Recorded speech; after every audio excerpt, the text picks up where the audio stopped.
भारतारि BSFआ पाकिस्ताननि ड्रन गावख्लायदों। पाकिस्ताननि ड्रनआ भारतआव हाबफैबाय थानाया गोदान बाथ्रा नङा। सम सम बेबादिनो भारतआव हाबफैबाय थायो पाकिस्ताननि ड्रनआ।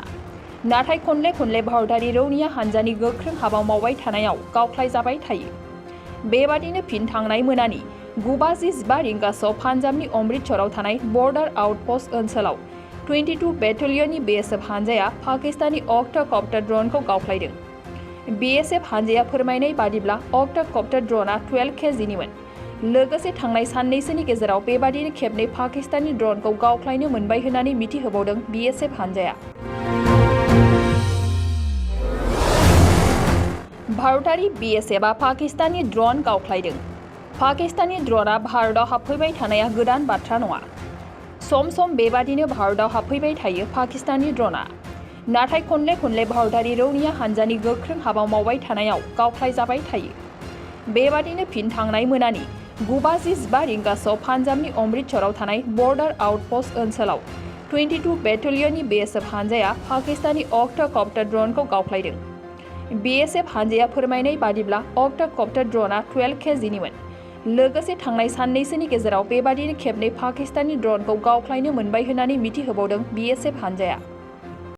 बाक्सा जिल्ला खख्लाबारि हजुआ सकनि KK रडजों थांनाय लामायाव थानाय MB रिफाइनिं हाउसआव मबाइल ग्लास गावनायखौ गोरलैयैनो फाहामनो हानाय गोदान OCA मेसिन लानानै फैदों।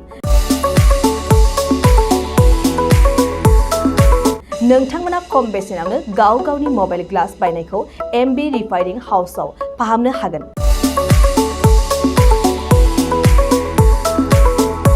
मबाइल ग्लास बायनायखौ फाहामनायजों लोगोसे मबाइलनि बायदि रोखोमनि बाहागो आरो बायदि रोखोमनि मबाइलनि गाज्रि जानायखौ बे MB रिफाइनिं हाउसआव फाहामनो हागोन।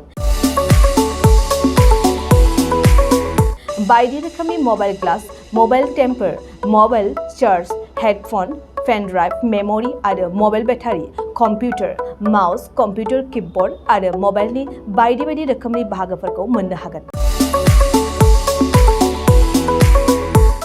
MB रिफाइनिं हाउसआव फोरमायनाय बादिब्ला दासान्दिनिफ्राय लानानै फैगौ दिवालीसिम डिसकाउन्ट होगासिनो।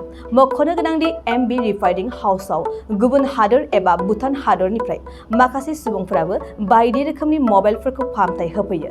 आबुं मोनथिनो थाखाय 8471972412 नङाब्ला 7002741465 जानबुं अनजिमायाव जगाजग खालामनो हागोन। सम फुंनि 8:30 रिंगानिफ्राय मोनाबिलिनि 8:30 रिंगासिम।